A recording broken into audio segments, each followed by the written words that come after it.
Donc, je vais citer quelques références. Ben, là, je me contentais des références où le saint prophète sallallahu alayhi wa sallam parle de libération des esclaves. Tout à l'heure, je vous ai cité quelques références sur les esclaves existants, sur le fait qu'ils doivent se nourrir comme ils se nourrissent eux-mêmes. Mais, Là, on va mais par parler de, rapport à l'abolition, vous là, avez... voilà, l'abolition. Maintenant, il y a le Saint-Coran. Le Coran dit, la véritable vertu dans l'estimation de Dieu est qu'un individu croit en Dieu, dépense dans sa cause pour l'amour de lui, sur les proches parents et les orphelins et les nécessiteux et le voyageur, et aussi pour libérer des esclaves. Donc il dépense pour libérer des esclaves. Ça, c'est le combien? Ça, c'est le verset de la sourate Al-Balad, verset 90, 13 à 14. Après, selon les versions, vu que nous, on compte le Bismillah Ouais. comme premier verset, donc il faudra faire un petit décalage. Ok. Ensuite, il y a un autre verset, non, pardon, ça c'est le verset de la sourate Al-Baqarah, pardon, verset 278. Ok. Là, c'est un hadith où Abu Huraira radiyallahu ta'ala anhu rapporte que le saint prophète sallallahu alayhi wa sallam avait l'habitude de dire: un tel musulman qui libère un esclave, il lui sera accordé le complet salut par Allah, le Très-Haut, et il sera sauvé des flammes de l'enfer. Ça, c'est donc un hadith qu'on retrouve dans le Sahih Bukhari, Kitab Kafaratil Iman, bon, avec le hadith numéro 6715. Ensuite, il y a un autre hadith dans lequel il est dit: Bara bin Azib rapporte qu'un bédouin s'est présenté devant le saint prophète sallallahu alayhi wa sallam, et a dit: ô messager d'Allah, informe-moi d'une telle œuvre que si je l'accomplis, elle m'admettra directement au paradis. Le saint prophète sallallahu alayhi wa sallam lui dit: tu as utilisé très peu de mots, mais tu t'es enquis d'une affaire qui est d'une très grande, qui est plutôt grande. Tu devrais libérer un esclave, et si tu n'es pas capable de le faire seul, alors fais en sorte que d'autres personnes viennent t'y aider.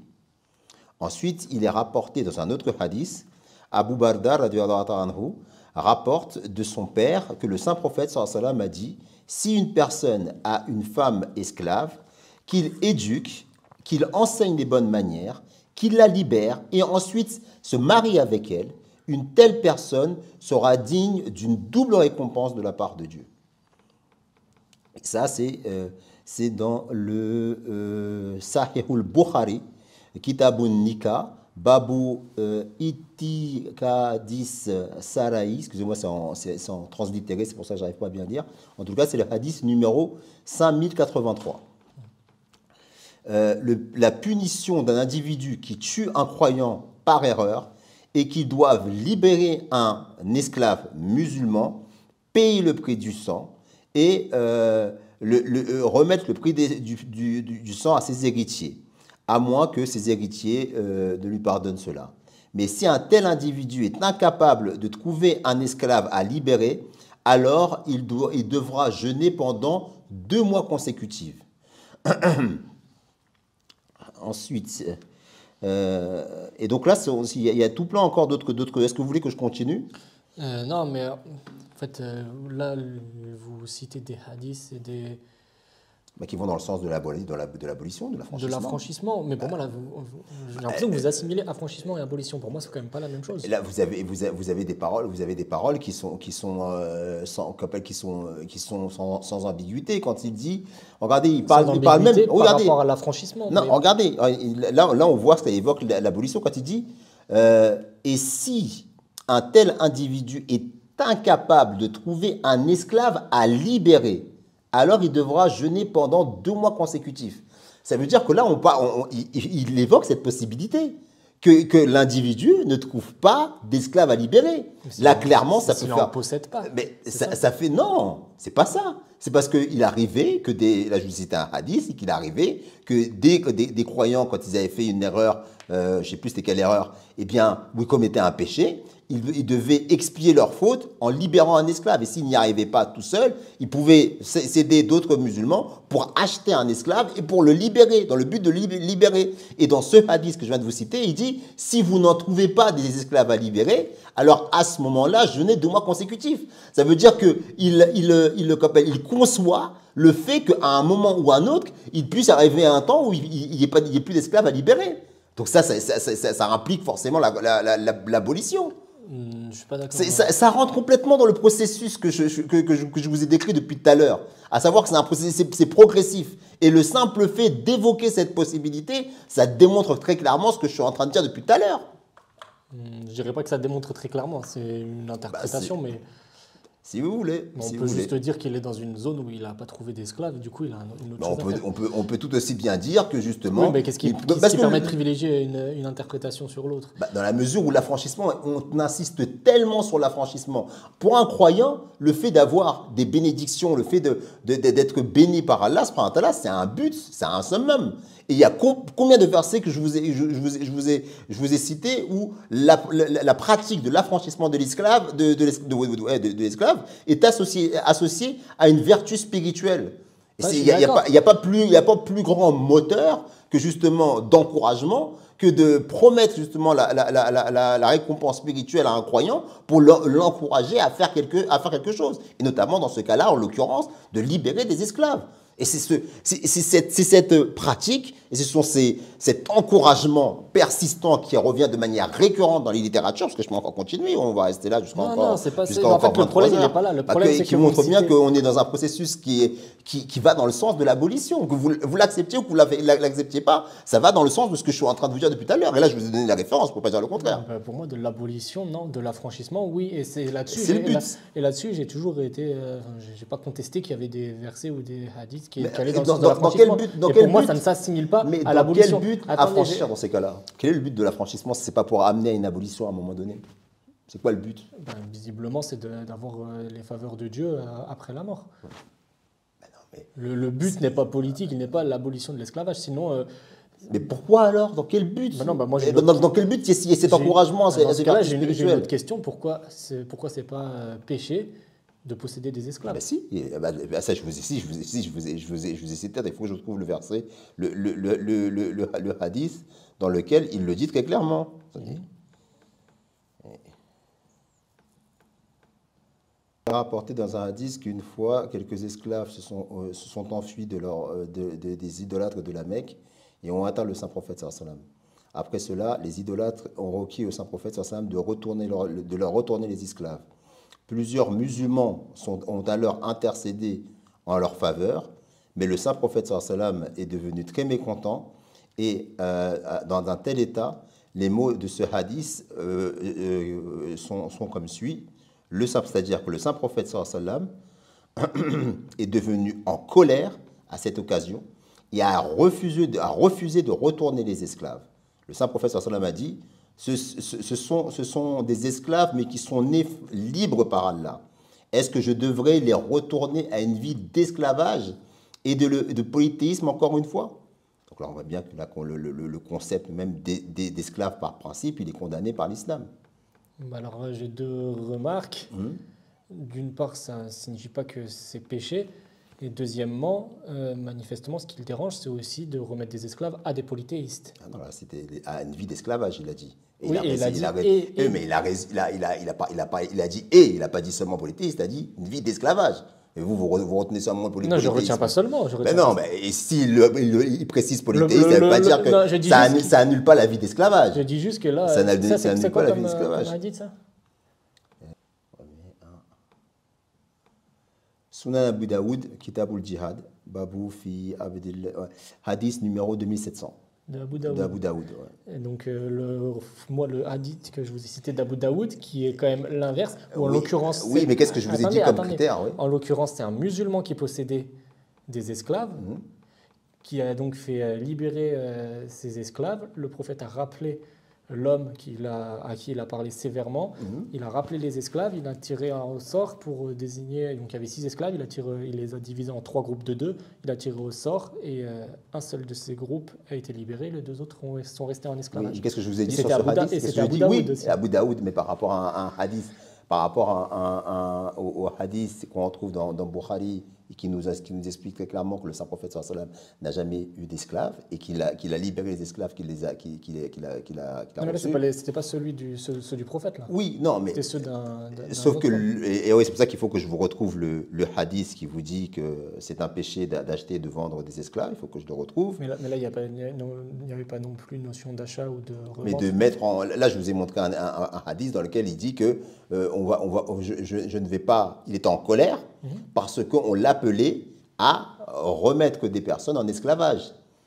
Et donc là, dans le hadith que vous citez, le saint prophète sallallahu alayhi wa sallam remet lui-même des personnes en esclavage. Oui, donc c'est une contradiction. Bien sûr C'est qu'il y a une contradiction. Il y a Et donc une à partir du moment où contradiction, c'est et une moi contradiction, je vous ai proposé un moyen de résoudre cette contradiction, c'était de dire que dans un cas, le propriétaire des esclaves est musulman, dans l'autre cas, le propriétaire des esclaves sont polythéistes. non, puisque c'est une façon de résoudre la contradiction. Puisque la colère du saint prophète sallallahu alayhi wa sallam n'était pas liée au fait qu'ils étaient polythéistes.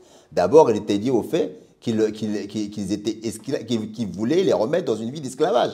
Et en plus, avec des polythéistes. C'est ça que le saint prophète, c'est ça qu'il faut comprendre le hadith. Le saint prophète était en colère parce qu'il voulait les remettre dans une vie d'esclavage et en plus avec des polythéistes. Et dans le même livre, livre de hadith, le saint prophète aurait soi-disant accepté de remettre à une vie d'esclavage. Oui, c'est ça. Mais non, c'est pour ça que c'est contradictoire. Oui, c'est contradictoire avec un hadith qui est en accord avec le Coran où le saint prophète ne concevait pas l'esclavage. Non, je ne suis pas d'accord. Pour moi, vous ne m'avez pas donné de preuves comme quoi il ne conçoit pas l'esclavage. Vous m'avez donné cité des preuves avec lesquelles, de toute façon, je ne discutais pas. C'est-à-dire qu'il était favorable à l'affranchissement des esclaves, ou en tout cas que ça pouvait donner des bons points auprès de Dieu. Mais là, pour moi, vous choisissez le hadith de manière arbitraire entre les deux hadiths de Abu Daoud. Vous choisissez celui dans la contradiction qui vous convient le mieux. Alors qu'il y a une autre méthode pour moi pour résoudre la contradiction, qui est celle que je vous ai proposée. Et du coup, je voulais parce que vous m'avez dit encore que pour vous, c'était péché l'esclavage dans l'islam, et moi, je pense que ce n'est pas le cas. Par exemple, si je vous cite la sourate 4, verset 3, donc c'est une traduction de l'université d'Oregon. Et si vous craignez de n'être pas juste envers les orphelins, il est permis d'épouser 2, 3 ou 4 parmi les femmes qui vous plaisent, mais si vous craignez de n'être pas juste avec celle-ci, alors une seule ou des esclaves que vous possédez. Cela afin de ne pas faire d'injustice ou afin de ne pas aggraver votre charge de famille. Donc là, il fait mention d'esclaves qu'on possède, et à aucun moment c'est condamné. Manifestement, l'esclavage est accepté. Voilà. Ok, je vais revenir sur ce que vous venez de dire là. Mais je vais répondre d'abord à votre question qui est très importante. Hazrat Abu Huraira nous rapporte que le saint prophète sallallahu alayhi wa sallam avait l'habitude de dire « Allah le Très-Haut s'est adressé à moi en disant « Il y a 3 types de personnes avec qui je serai en guerre contre eux le jour de la résurrection. 3 types de personnes. Premièrement, une personne qui fait un serment en mon nom, mais ne respecte pas son engagement. Deuxièmement, une personne qui met en esclavage une personne libre, la vend et consomme la valeur de ce qu'elle a vendu. Troisièmement, une personne qui emploie un individu, profite de son travail, mais ne lui paye pas son salaire. Il n'est pas plus clair que ça. En guerre contre Dieu, c'est l'enfer, c'est haram, c'est interdit. Et il a dit ça, il l'a dit une fois, il avait l'habitude de le dire. Maintenant, mais là, du coup, ce hadith est en contradiction avec le Coran. Non, il n'est pas en contradiction, puisque je vous ai dit qu'il y a 3 types. Là, c'est pour prévenir, c'est pour vous montrer que c'est l'abolition de l'esclavage qu'il est question là. Là, on ne parle pas d'affranchissement. Laissez-moi terminer. On ne parle pas d'affranchissement, là, on parle d'abolition là. Parce qu'il a interdit, il a dit que vous serez en guerre contre Dieu si vous faites ça. Première chose. Et je vous ai dit que le saint prophète, sallallahu alayhi wa sallam, prend en considération un état de fait. L'état de fait, c'est l'esclavage. Donc, il a plusieurs niveaux d'enseignement. Le premier niveau d'enseignement, il voit une société dans laquelle cette abomination est une norme, et il voit que ce n'est pas sage que d'abolir ça d'un décret, d'un revers immédiatement. Qui voit ça? Le saint prophète, sallallahu alayhi wa sallam. Et qu'est-ce qu'il fait? Donc, il met en place des conditions et surtout des attitudes que doivent avoir ceux qui possèdent des esclaves, avant même que lui vienne. Et donc, il dit, voilà, un esclave, tu dois le nourrir comme tu te nourris, tu dois le vêtir comme tu te vêtis, et tu ne dois pas imposer de charges trop lourdes dans son travail. Tu dois l'assister. Ça, c'est pour les personnes qui sont existantes. Et le verset que vous citez, il rentre dans ce cadre-là. Ça veut dire que le Prophète il est venu dans une société où l'esclavage existait. Il y avait des esclaves hommes, des esclaves femmes. Et donc, parmi ces esclaves femmes, il y avait la possibilité aussi de pouvoir les marier. Et il y a un hadith que je vous ai expliqué qui disait que lorsque ces femmes, elles étaient mariées, et l'islam ne conçoit pas une relation homme-femme hors que d'un cadre du mariage, ça veut dire quoi? Ça veut dire qu'il lui paye une dot, qu'il lui fait un enfant, cette femme de fait, elle devient libre. Il n'y a rien qui encourage l'esclavage là-dessus. Là, c'est le traitement d'une personne esclave. Et ce verset-là ne vient pas en contradiction avec cet aspect-là qui traite de l'abolition, du devenir de l'esclavage, puisque c'est quelque chose qui dit pour la suite. Alors que là, il parle d'un état de fait existant. Comment les musulmans doivent se comporter par rapport à ce qu'ils ont déjà. C'est ça l'explication de votre verset. Je n'ai pas dit que ça encourageait l'esclavage, j'ai dit que c'était autorisé. Vous disiez que c'était contradictoire avec ce que je suis en train de dire. J'ai dit que c'était contradictoire, et en fait, je ne suis même pas sûr, puisqu'il est fait notion de salaire là-dedans, et je ne sais pas à quoi ça fait référence dans le contexte de l'époque, salaire. Non, il dit bien, il dit bien, non. Vous n'avez pas, je répète, il dit, deuxièmement, une personne qui met en esclavage une personne libre, la vend, et consume la valeur de ce qu'elle a obtenu comme gain après avoir vendu une personne. Oui, non, mais ça j'ai entendu. Mais ça c'est de l'esclavage, ça. Le terme qui est employé, c'est esclavage. Et le hadith, il est dans Sahih Bukhari. Là, voilà. Dieu ne dit pas qu'il est en guerre contre quelqu'un qui capture un esclave. Bien sûr que si. Non, il dit qu'il est en guerre contre quelqu'un qui capture un esclave, en plus le vend et en plus consume. Mais qu'est-ce que vous voulez de plus? Il est même encore plus précis. Il dit pas simplement non, justement, il rajoute des conditions pour être en guerre contre cette personne. Si cette personne n'a fait que capturer un esclave mais qu'il ne l'a pas vendu. C'est votre interprétation, ça. Non, ça c'est votre interprétation. Oui, effectivement, c'est mon interprétation. Regardez, et maintenant il va préciser bien que là on parle vraiment de l'esclavage. Celui qui, troisièmement, une personne qui emploie un individu bénéficie de son labeur, de son travail, et ne le paye pas ce qu'il lui doit. Là, on parle de la condition d'esclave. Oui, c'est pour ça que je réagissais à ça. Mais là, on parle de la condition d'esclave. Là, ça précise, ça répond à ce que vous venez de dire. C'est pour ça que je réagissais à ça, et je disais, en salaire, je ne sais pas ce qu'il mentionne, parce que les esclaves sont, d'une certaine, entre guillemets, payés en nature, puisqu'on les loge, on les nourrit. Non, le principe de l'esclavage, c'est pas ça. Ils ne sont pas payés. Il n'y a pas de notion de salaire. Bah justement, c'est pour ça. C'est pour ça. Il n'y a pas de notion de salaire. Donc ça veut dire quoi? Ça veut dire. C'est pour ça que je ne sais pas ce que voulait dire salaire dans ce contexte-là. Mais en fait, peu importe. Soit on considère le salaire comme la rétribution en nature de l'esclave, et dans ce cas-là, c'est pas contradictoire avec l'esclavage. Soit ce que vous dites est vrai et que le salaire correspond bien à une rétribution financière. Donc en l'occurrence, on ne peut pas on ne peut qu'avoir des salariés et pas des esclaves, mais dans ce cas-là, c'est ce que je disais, c'est contradictoire avec des versets qui disent parce que je vous ai expliqué les différents aspects. Oui, mais j'ai parce compris, que regardez, regardez, c'est plutôt logique ce que je suis en train de vous dire, puisque je vous dis que le saint prophète, depuis tout à l'heure, je vous dis qu'il y a un cadre qu'il a posé. Le cadre qu'il a posé, c'est déjà faire en sorte que l'esclave, vu qu'il n'a pas opté, il faut se rappeler de ça. C'est ce que le reproche que vous faites à l'islam, que l'islam n'a pas opté pour l'option d'abolir immédiatement. Ça, c'est ce que vous faites comme reproche. Nous, on vous explique. Pas seulement. J'ajoute que ce n'est pas haram. Nous, on vous explique. Et là, je vous explique que non, c'était haram. Mais ça, c'est un hadith, c'est pas un verset. Et alors, il est en conformité avec le verset coranique qui dit que l'esclavage, en dehors de faire des prisonniers de guerre, voilà. Ça, c'est quelque chose qui est péché. Puisqu'on dit du Saint-Prophète que c'est rechercher les péchés. Du coup, on est bien d'accord. On est bien d'accord. Un esclave qui est devenu esclave après avoir été capturé lors d'une guerre, ce n'est pas péché, ça. Si, c'est pas péché, bien sûr, parce que c'est pas un esclave, c'est un prisonnier de guerre. C'est un prisonnier de guerre. C'est un prisonnier de guerre, et en plus de ça, comme je vous l'ai expliqué, l'esclavage, il a été lié au fait que ces personnes-là sont venues et sont pris à des musulmans. Ils voulaient les tuer, ils voulaient les tuer, tout simplement. Il y a une défense, il y a un perdant, il y a un vainqueur. Et malgré tout, ces personnes qui tombent sous le coup de l'esclavage après une guerre régulière, il y a tout un processus qui est prévu dans la loi de l'islam pour qu'ils puissent recouvrir à un moment ou à un autre de leur existence la liberté. Puisque l'affranchissement est encouragé. Je vous ai cité plusieurs versets là-dessus. Et maintenant, par rapport au futur, et là c'est le verset que je vous ai, le hadith que je veux citer, qui va toujours dans le sens de la libération, le saint prophète sallallahu alayhi wa sallam, avant de mourir, il s'est assuré que par la suite, les musulmans ne soient pas encouragés à repartir sur sa pratique de l'esclavage. C'est pour ça qu'il a cité toutes ces catégories de personnes qui seront en guerre contre Dieu s'ils mettent en esclavage ou s'ils emploient quelqu'un sans lui verser de salaire approprié. Parce qu'à cette époque-là, même si l'esclavage c'était la norme, mais il y avait aussi des conditions où il y avait des personnes qui travaillaient pour leur maître, moyennant une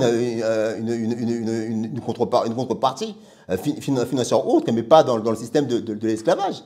Et le saint prophète sallallahu alayhi wa sallam a bien précisé ces choses-là en disant attention, si vous remettez à aller dans ce que vous faisiez avant que je vous apporte cette religion, eh bien, vous serez en guerre contre Dieu. Et donc, ce que vous me disiez, comme vous dites, donnez-moi des preuves que l'esclavage est haram, est interdit, bah là, il n'y a pas plus clair. Ah bah, mais non, je ne suis pas d'accord avec vous. Non, pour moi, ce n'est pas clair. Là, pour moi, l'esclavage n'est pas interdit. D'ailleurs, vous dites vous-même que vous continuez à dire qu'en cas de guerre, on peut faire des captifs de guerre. Et des captifs de guerre, oui, mais c'est le synonyme d'esclave dans le Coran. C'est captif de guerre, c'est esclave. Mais c'est la conclusion logique d'une attaque, d'une agression. Ça rentre pas. Parce qu'à l'époque, il n'y avait pas de système carcéral adapté. Donc voilà, c'est un dommage, je veux dire que c'est une conséquence. Du coup, moi je fais deux reproches. L'esclavage n'est pas péché. Deuxièmement, je vous ai dit le contraire. Oui, je vous ai même cité le hadith maintenant. Non, il y a certaines conditions sous lesquelles l'esclavage est péché, et il y a certaines conditions, les captifs de guerre, sous lesquelles ça n'est pas péché. Et le deuxième point, c'est que l'affranchissement n'est pas obligatoire. L'affranchissement permet d'obtenir des bons points. Non, mais là, vous faites esprit de pas comprendre. Parce que moi, je veux qu'il y a un processus. L'affranchissement, c'est un processus pour arriver justement à l'abolition. Après que vous ne soyez pas d'accord avec mon interprétation, ça c'est autre chose. Non. Mais je vous dis que c'est comme ça que l'islam le conçoit. Donc ne dites pas que l'islam ne conçoit pas la libération, l'affranchissement ou l'abolition de l'esclavage. Mais c'est pas ce que j'ai dit. Vous me dites que Non, j'ai dit que ce n'était pas obligatoire. J'ai pas dit que ce n'était pas conçu ni encouragé. Là, ce que vous m'avez cité, je conviens que ça montre que la libération, l'affranchissement est encouragé. Mais elle n'est pas obligatoire. Ah voilà, maintenant... je voudrais citer un autre verset, donc la sourate 30, verset 28, qui dit « Il vous a cité une parabole de vous-même. Avez-vous associé vos esclaves à ce que nous vous avons attribué, en sorte que vous soyez tous égaux, entre parenthèses, en droit de propriété, et que vous les craigniez, entre parenthèses, autant que vous vous craignez mutuellement. C'est ainsi que nous exposons nos versets pour des gens qui raisonnent. » Et puis Ibn Kathir... du coup, explique ce verset. Consentez-vous à partager vos richesses avec vos esclaves, qui veut dire l'un d'entre vous accepte-t-il d'avoir un esclave en même temps qu'il soit son associé dans ce qu'il possède et d'être au même pied d'égalité avec lui. De même, vous le craignez comme vous vous craignez mutuellement, et que cet esclave ait la part de ce que Dieu vous a accordé. En effet, chaque homme répugne que son esclave soit son partenaire. Comment donc prenez-vous des associés à Dieu ? Par exemple, vous considérez les anges comme étant les filles de Dieu, alors que l'un d'entre vous s'irrite quand il a une fille. Donc, ce que vous prétendez n'est nullement fondé, et vous répugnez que l'un de vos esclaves soit votre associé. Là, manifestement, ce verset, ce n'est pas une interprétation qui va en accord avec tout ce qu'on est en train de réciter. Oui, je sais. Parce que, et là, c'est Ibn Kathir. Maintenant, moi, je vais vous citer le hadith de Sahih al-Bukhari, et de l'interprétation de Sahih al-Bukhari, dans lequel il est signifié que Ibn Omar rapporte que le saint prophète sallallahu alayhi wa sallam avait l'habitude de dire « Allah l'exalté s'adressa à moi et en me disant « Il y a trois types de personnes dont les prières obligatoires ne seront pas du tout acceptées au regard de Dieu et je le combattrai au jour de la résurrection. Premièrement, une personne qui fait un pacte en mon nom mais ne remplit pas son engagement. Deuxièmement, une personne qui met en esclavage une personne et à qui Dieu a accordé la liberté. Troisièmement, celui qui emploie les services d'un travailleur, mais ne le paye pas, ne paye pas son salaire. Oui, on en revient toujours. Mais non, là, c'est le même non, que tout à l'heure. non, c'est là, la différence, c'est que dans la deuxième personne, il dit une personne qui met en esclavage une personne à qui Dieu a accordé la liberté. Il ne dit pas qu'il l'a acheté, ensuite qu'il l'a vendu, qu'il a. Ça, c'est juste une autre traduction, non? Non, c'est une autre version. C'est une autre version, oui, voilà. une autre version dans laquelle on ne parle pas de il l'a vendu, il a consommé, non. Là, il dit le simple fait de mettre en esclavage quelqu'un qui a été rendu libre par Allah, à savoir à la naissance, donc le concept d'esclavage, d'emblée, on montre bien que c'est Donc pas ça par principe. contredit le fait qu'on peut avoir des esclaves captifs de guerre. Non, parce que, encore une fois, ça montre bien que le captif de guerre, c'est une personne qui a agressé une personne qui était libre dans le but de le tuer et qui est devenu perdant, et on le met en situation de prison. Il est privé de sa liberté, c'est un prisonnier de guerre. Donc vous considérez que ce n'est pas un esclave? On l'a pas, les personnes n'ont pas été chez lui piller, le prendre pour le mettre en esclavage. C'est dans le cadre que non. C'est ce que je pense. Non, c'est dans le cadre de la guerre. Il a été agressé, il y a un vainqueur, il y a un vaincu, soit il est tué, soit il est fait prisonnier. Qu'est-ce que vous voulez faire d'autre? C'est pas un esclave. Et en plus de ça, cette personne-là. Il me semble que captif de guerre, c'est synonyme d'esclave. Là, on joue sur les mots. Ça veut dire que le principe que vous répugnez, et que tout le monde répugne, c'est le fait que par principe, on accepte qu'il y ait des personnes qu'on puisse mettre en esclavage, par principe, parce qu'on est plus fort, parce qu'on les domine, qu'on les exploite. Et il y a d'autres personnes qui sont des maîtres et des personnes qui sont des esclaves.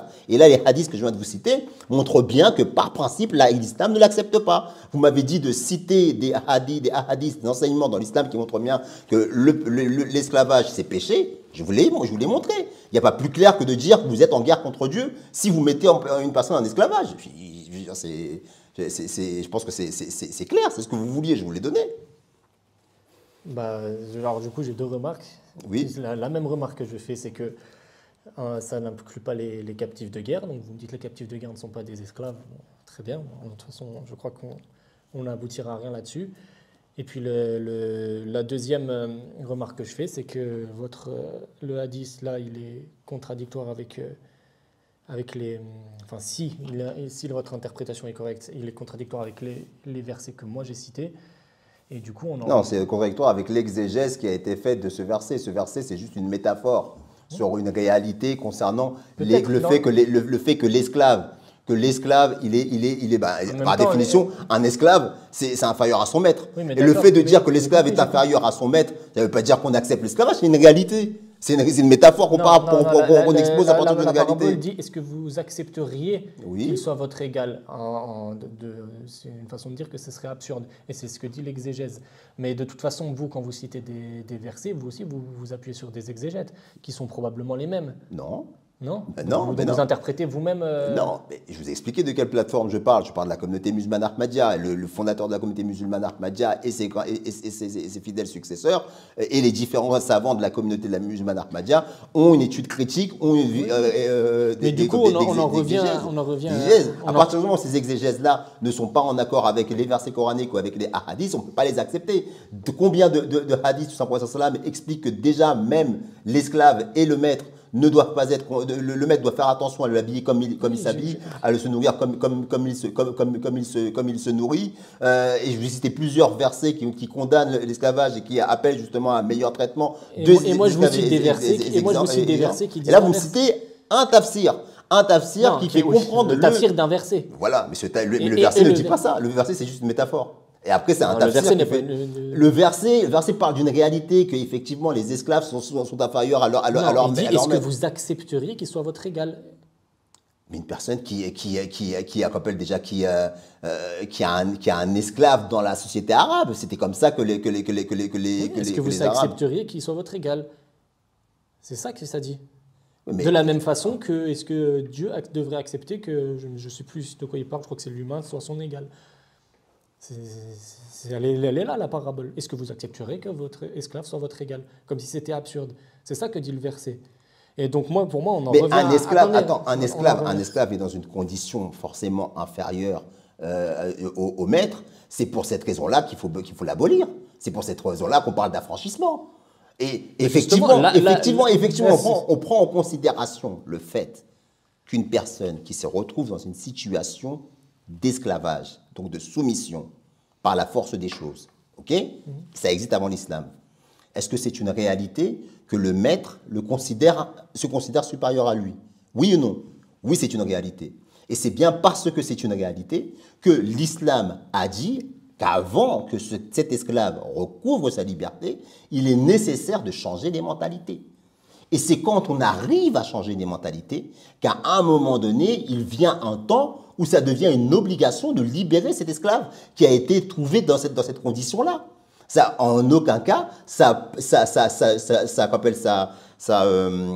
justifie ou ça vient valider le fait qu'il y a des hommes et des sous-hommes. Non, ça prend en considération, et c'est pour cette raison-là justement que l'islam, prenant en considération cette réalité, qu'il y a des différences qui sont liées justement à toutes ces décennies, tous ces siècles où des hommes ont été humiliés, dominés par d'autres hommes, qu'il vient et dit attention, on va faire en sorte de libérer ça. On va faire en sorte d'affranchir ces personnes-là. Mais les affranchir comme ça, alors que celui qui l'a mis en esclavage n'a pas compris que finalement, cette personne-là, il ne lui est pas supérieur, eh bien, on va faire tout un processus, lui faire comprendre que d'abord, il faut que tu le traites bien, que tu lui donnes bien à manger comme tu te nourris toi-même, que tu te vêtis comme tu te vêtis toi-même, qu'il fasse partie de la famille, que tu ne le charges pas trop, que tu ne l'exploites pas, en fait. Et au moment où, justement, cette réforme, elle va se faire, en même temps, qu'est-ce qu'il fait? L'islam encourage les musulmans. Si vous libérez un esclave, certes, c'est difficile. C'est comme si vous ravissez une montagne parce que vous avez pris l'habitude d'exploiter des gens, de les utiliser sans les rémunérer d'une manière ou d'une autre. Ce sera difficile, mais sachez que vous serez bénis par Allah, vous serez récompensés. Et par contre, si, après que je vous ai montré le chemin, la voie, que ces esclaves existants, il ne faut pas les exploiter, il ne faut pas les maltraiter, il faut leur redonner leur dignité. Non seulement vous ne faites pas ça, mais en plus, vous voulez ensuite continuer cette abomination. Sachez que si vous prenez des gens en esclaves et vous les mettez en esclavage, vous ne serez pas aimé de Dieu. Voilà, c'est ce qu'explique le message de l'islam. Bah, du coup, pour moi, on en revient à ce qu'on disait, c'est que pour moi, il y a à boire et à manger. On peut trouver Regardez, j'ai pas rejeté ce que vous avez dit. Oui, pour moi, on peut trouver des versets et des tafsirs et des hadiths qui semblent favorables à l'esclavage. Qui sont favorables à l'esclavage. On peut en trouver qui sont favorables à l'affranchissement. Moi, je considère que vous ne m'avez pas montré qu'on en trouve qui sont explicitement pour l'abolition, ni qu'on en trouve qui considèrent l'esclavage comme un péché dans tous les cas. C'est vous qui le dites. Oui, c'est moi qui le dis. Oui, de toute façon, on a déjà échangé. On va pas revenir sur l'argumentation. Et juste, je voulais, du coup, citer les sources que moi j'avais mobilisées, même si je sais que vous avez dit que la Sira ne faisait pas autorité face à partir du moment où la Sira, c'est pour ça qu'il faut, à partir du moment où la Sira, même Abu Daoud, même Abu Bukhari, quelles que soient les sources, elles viennent en contradiction avec le Saint-Coran. J'ai bien compris. On rejette. C'est pas à boire et à manger, c'est le principe qu'il faut retenir, c'est tout. Oui. Du coup, alors pour que je retrouve la référence, alors c'est la référence que j'ai notée, mais je pense que si on remonte un petit peu avant dans la Sira, on a le début de l'histoire. Donc Sira d'Ibn Hisham, c'est le chapitre en français, il s'appelle Uyay ibn Artab, exhorte Kab ibn Asad contre le prophète. Sira 2, page 220 à 223. Et donc alors il me semble que ça c'est un peu avant, mais c'est la référence que j'ai notée. Donc par rapport, donc il a bien écrit, c'est alors le prophète lui-même qui désigne Sabd ibn Muhad comme arbitre. Ensuite, ce que j'ai noté, lorsque Sad ibn Muhad propose sa sentence, le prophète acquiesce et le prophète ordonna de tuer tous les hommes des Banu Quraïda et même les jeunes à partir de l'âge où ils avaient les poils de la puberté. Donc voilà. Donc pour moi, ça c'est quand même, il ordonne de tuer des innocents. Ça a été rapporté par qui ça? Dans quel c'est Ibn Hisham. Ibn Hisham, d'accord, c'est la Sira. Okay. C'est la Sira. Selon Ibn Hisham, entre 600 et 900 hommes ont été massacrés. Ça, c'est moi qui résume. Le prophète ne cessa de les égorger jusqu'à leur extermination totale. Ça, c'est une citation. Et ça, c'est le prophète, lui-même, il les a égorgés. En tout cas, la phrase, c'est une citation. Elle est écrite comme ça dans la sira. Après, j'ai lu la traduction, donc on pourra toujours me faire ce reproche. Par la suite, le prophète a organisé le partage des butins des Banu Quraïda, donc ça, c'est moi qui écris, soit, entre guillemets, donc une citation, des femmes, des enfants et des biens. Donc, il faisait partie du butin. Le prophète s'accordant à lui seul un cinquième, ça c'est moi qui le dis, entre guillemets, là, donc une citation. Le prophète envoya dans la région de Najd une partie des captifs juifs des Quraïda contre lesquels il acheta des chevaux et des armes. Donc ça c'est dans la sira d'Ibn Hisham toujours. Ok, donc voilà. Vous avez terminé?